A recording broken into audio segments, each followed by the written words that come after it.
បញ្ហាព្រំដែនរវាងប្រទេសកម្ពុជានិងប្រទេសវៀតណាមនៅតែជាបញ្ហាចោទដដែលហើយនៅតែធ្វើឲ្យពលរដ្ឋមានក្តីបារម្ភជាប្រចាំអ្នកស្រុកប្រញាក្រៃខេត្តកំពង់ចាមដែលរស់នៅជាប់ព្រំដែនកម្ពុជាវៀតណាមកំពុងតែភ័យខ្លាចចំពោះសកម្មភាពរបស់កងទាហានវៀតណាមដែលបានបោះទីតាំងស្នាក់នៅលើដីចម្ការរបស់ពួកគាត់ជាបន្តបន្ទាប់លោកសូតសុខប្រាថ្នាមានសេចក្តីរាយការណ៍អំពីក្តីបារម្ភរបស់អ្នកស្រុកឃុំត្រពាំង plong ស្ដីពីវត្តមានទាហានវៀតណាមនៅលើទឹកដីខ្មែរឥឡូវយើងចាំបើវាមកដល់ហ្នឹងហើយបកគោពុំដែរនៅចិត្តចិត្តហើយបើយើងធ្វើចការធ្វើអីនៅខាងនោះប្រជាពលរដ្ឋជាច្រើនភូមិនៅក្នុងឃុំត្រពាំង plong ស្រុកពញាក្រៃខេត្តកំពង់ចាមបានសម្ដែងនូវក្តីព្រួយបារម្ភទៅនឹងសកម្មភាពរបស់កងទាហានវៀតណាមដែលបានមកតាំងពីមូលដ្ឋាននៅលើដីចម្ការរបស់ពួកគាត់ដែលមានចម្ងាយប្រមាណជា1គីឡូម៉ែត្រពីបង្គោលព្រំដែនលេខ114ប្រជាពលរដ្ឋទាំងនោះបានអះអាងថាដីនោះជាដីកេររបស់ពួកគាត់តាំងតែពីមិនទាន់មានការបោះបង្គោលព្រំដែនជាផ្លូវការមកម្លេះក៏ប៉ុន្តែនៅឆ្នាំ2012គណៈកម្មាធិការព្រំដែនបានបោះបង្គោលព្រំដែនកំណត់រវាងដែនដីកម្ពុជានិងវៀតណាមប៉ុន្តែចាប់ពីក្រោយការបោះបង្គោលព្រំដែនរួចប្រជាពលរដ្ឋខ្មែរនៅតែមិនអាចទៅធ្វើចម្ការនៅលើដីរបស់ពួកគាត់បានដដែលពីព្រោះទាហានវៀតណាមនៅតែបន្តមកបោះទីតាំងនៅលើតំបន់នោះពិសេសមកចងរឹងដេកនៅក្នុងចម្ការកស៊ូរបស់ខ្មែរថែមទៀត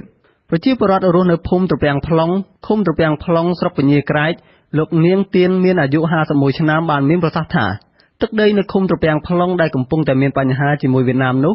គឺបន្តមានជាយូរណាស់មកហើយនៅឆ្នាំ1993ប្រជាពលរដ្ឋជាច្រើនភូមិដែលមានដីធ្វើចម្ការនៅតំបន់នោះមិនអាចចូលទៅធ្វើនៅលើដីរបស់ពួកគាត់បានឡើយដែលមានការរារាំងពីសំណាក់ទាហានព្រំដែនវៀតណាមលោកបន្តទៀតថាកន្លែងនោះគេចាត់ទុកថាជាតំបន់សដោយមិនទាន់មានការបោះបង្គោលព្រំដែនច្បាស់លាស់ពីរដ្ឋាភិបាលទាំងសងខាងទើបពួកគាត់ខកខាននៅក្នុងការបង្កបង្កើនផលនៅលើដីរបស់ពួកគាត់គឺរងចាំការបោះបង្គោលរួចរាល់ជាមុនសិន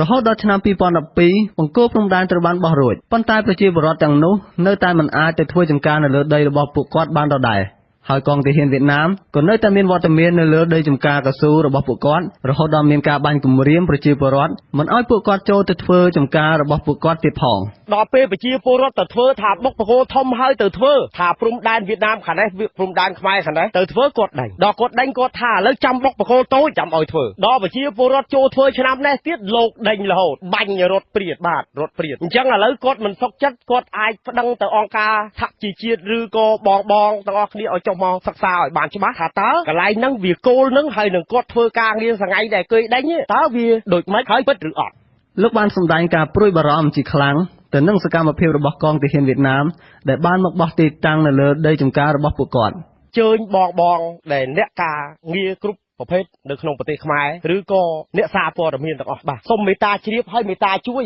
ព្រោះប្រជាពលរដ្ឋយើងខ្ញុំភ័យខ្លាចខ្លាំងណាស់ព្រោះគាត់បើដេញនឹងកម្លាំងដេញប្រឆោតនឹងអត់ប្រដាប់អាវុធអានេះខ្ញុំមិនកោតក្រែងទេលោកគ្រូតែគាត់ប្រើប្រដាប់អាវុធយើងធ្វើម៉េចយើងប្រជាពលរដ្ឋដៃស្ទេនេះឲ្យខ្ញុំមួយយ៉ាងទៀតសោតនៅកណ្ដាលព្រៃបាទខ្ញុំមកធ្វើផ្លូវដើម្បីប្រជាពលរដ្ឋទាំងអស់គ្នាបាទដើម្បីទឹកដីយើងប្រាប់ដូនតាយើងថាកុំតូចចិត្តនឹងខ្ញុំព្រោះខ្ញុំដៃទទេធ្វើ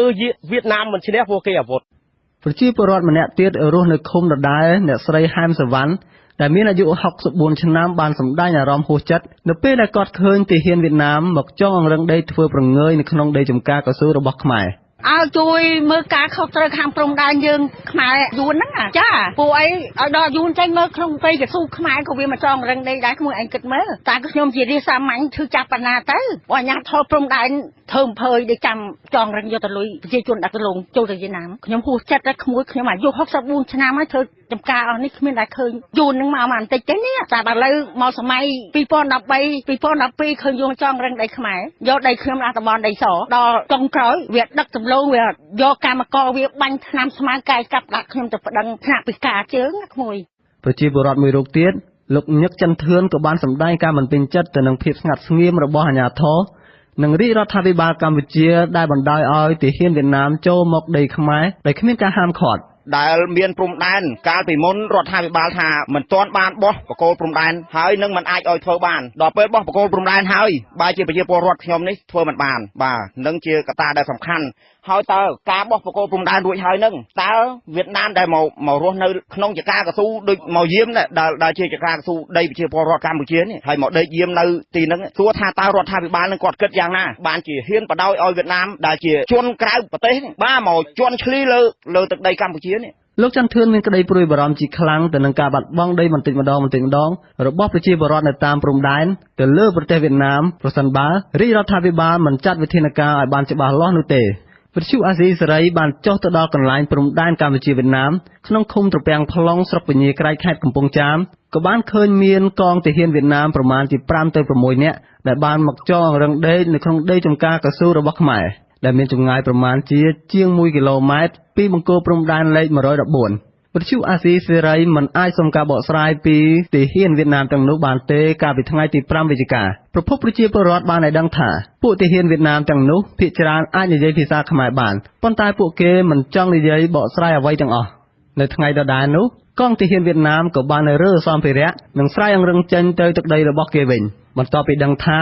មានអង្គការមិនមែនរដ្ឋាភិបាលនិងអ្នកកាសែតបានចុះទៅដល់ទីនោះក៏ប៉ុន្តែប្រជាពលរដ្ឋបានឲ្យដឹងទៀតថានៅរសៀលម៉ោង3ថ្ងៃទី5វិច្ឆិកាដដែលទាហានទាំងនោះបានវិលត្រឡប់មកវិញនិងមានបកពួកជាច្រើនមកជាមួយថែមទៀតមេឃុំត្រពាំង Plong លោកហែមហៀមបានមានប្រសាសន៍នៅថ្ងៃទី5វិច្ឆិកាថាលោកពិតជាបានដឹងពីបញ្ហាកងទ័ពវៀតណាមមកនៅតាមព្រំដែននោះមែនគឺតាមរយៈបណ្ដឹងរបស់ប្រជាពលរដ្ឋហើយលោកក៏បានដឹងអំពីការផ្ទុះអាវុធកាលពីឆ្នាំ2012ប៉ុន្តែលោកមិនដឹងច្បាស់ថាតើភាគីខាងណាជាអ្នកបាញ់នោះទេលោកក៏បានបញ្ជាក់ថាកន្លែងនោះពីមុនមកគេចាត់ទុកថាជាតំបន់សមែនពេលដែលមិនទាន់បោះបង្គោលព្រំដែនដោយប្រជាពលរដ្ឋខ្មែរក៏មិនអាចធ្វើអ្វីនៅតំបន់នោះបានហើយវៀតណាមក៏មិនអាចធ្វើអ្វីបានដូចគ្នាលោកបន្តថាលោកគ្រាន់តែជាអ្នកដឹងអំពីបញ្ហានោះហើយគ្រាន់តែជាអ្នកជួយសម្របសម្រួលប្រជាពលរដ្ឋតែប៉ុណ្ណោះប៉ុន្តែมันអាចសម្រេចអ្វីជាធំដុំនោះបានទេគឺទុកឲ្យថ្នាក់ជាតិដែលជាអ្នកសម្រេចប្រជាពលរដ្ឋតែតែប្តឹងហូហែមកនឹងហៅថាកន្លែងហ្នឹងវាទម្លាប់យើងមិនទាន់បានបោះបកគោលអីច្បាស់លាស់ដូច្នេះខាងរដ្ឋាភិបាលយើងទាំងពីរហ្នឹងសហការគ្នាបោះបកគោលអញ្ចឹងគេរងចាំថាបោះបកគោលហើយហ្នឹងអាចខាងនោះដីវៀតណាមឲ្យវៀតណាមខាងនេះដីខ្មែរឲ្យខាងខ្មែរយើងអាហ្នឹងខ្ញុំដឹងបានប៉ុណ្ណឹងទេតែចំពោះយើងសហការខាងមូលដ្ឋានហ្នឹងគឺមានសហការរហូតតែបោះបកគោលអាធំទាំងអាបកគោលធំទាំងអាបកគោលតូចអា100ម៉ែត្រមួយអញ្ចឹងបានន័យថាគេរងចាំថាកន្លែងហ្នឹងបនសសិនណាបើថាដីខ្មែរយើងហើយអាហ្នឹងគេពលឲ្យយើងហើយបើថាខាងនោះវៀតណាមនៅច្បាស់លាស់ខាងលើខាងបែកខាងលើគាត់ថាច្បាស់លាស់ស្នាហើយយើងអនុវត្តតាមខាងលើចំណែកអភិបាលស្រុកពញាក្រែកលោកឡុងធឿនបានបដិសេធចំពោះវត្តមានរបស់កងទ័ពវៀតណាមនៅលើទឹកដីឃុំត្រពាំង Plong នោះក៏ប៉ុន្តែប្រសិនបើមានរឿងបែបហ្នឹងមែនលោកនឹងចាត់វិធានការជាបន្តក៏វាជាប់មានបើសិនលោកផងដឹងមុនចឹងមិនដឹងណាប៉ុន្តែខ្ញុំនឹងចាត់វិធានការទៅមើលទៀតឥឡូវហ្នឹងបើសិនមានចឹងមែនខ្ញុំនឹងមន្ត្រីផ្នែកសម្របសម្រួលរបស់អង្គការការពារសិទ្ធិមនុស្សលីកាដូលោកប៊ូវរៈបានមានប្រសាសន៍ថាបញ្ហានៅតំបន់នោះគឺជាបញ្ហារ៉ាំរ៉ៃរវាងប្រជាជាតិទាំងពីរដូចនេះក៏បីអាជ្ញាធរដែលពាក់ព័ន្ធទាំងស្ថាប័នជាតិនិងសហបានក្រោមជាតិធ្វើការដោះស្រាយបញ្ហានោះឲ្យបានឆាប់រហ័សជៀសវាងការអូសបន្លាយបញ្ហានេះតទៅទៀតដើម្បីធានាបាននូវការគោរពបូរណភាពដែនដីរបស់ប្រទេសទាំងពីរបើតាមខ្ញុំចាំកន្លងមកកំពង់ចាមហើយនឹងប៉ៃមិញគឺជាខេត្តសម្ព័ន្ធមិត្តអញ្ចឹងដោះស្រាយអីគួរតែរៀបចំដោះស្រាយទៅព្រោះវាយូរហើយមករ៉ាំរ៉ៃថាជាទម្លាប់ប្រវត្តិសាស្ត្រហើយណាអញ្ចឹងអាជ្ញាធរថ្នាក់ជាតិថ្នាក់ក្រោមជាតិក៏បីដោះស្រាយរឿងនឹងឲ្យបានសមស្របទោះបីជាការបោះបកគោលនឹងមិនទាន់បានចប់សពគ្រប់ក៏ដោយក៏យើងត្រូវតែមានការហាមឃាត់ពីភាគីទាំងសងខាងចឹងដែរមកឲ្យមានការបាញ់បោះមានចំនួនអីកើតឡើងព្រោះថាកម្ពុជាយើងមិនដែលថាមិនរងគ្រោះទេគឺទៅពេលដែលរឿងកើតឡើងកម្ពុជាជាអ្នករងគ្រោះរហូតលោកបន្តថាបញ្ហាព្រំដែនរវាងប្រទេសជិតខាងគឺជាបញ្ហាក្តៅគគុកដែលរដ្ឋាភិបាលកម្ពុជាអាណត្តិទី5ក៏បីធ្វើការដោះស្រាយបញ្ហាប្រវត្តិសាស្ត្រមួយនេះឲ្យបានដាច់ស្រេចជៀសវាងនឹងការបង្កឲ្យមានចំនួននឹងគ្នានិងដើម្បីរក្សាចំណងមិត្តភាពរវាងប្រទេសភូមិផងរបងជាមួយគ្នាឲ្យបានល្អប្រសើរនៅថ្ងៃអនាគតខ្ញុំសូត្រសុខប្រាថ្នាវិទ្យុអាស៊ីសេរីរាយការណ៍ពីខេត្តកំពង់ចាម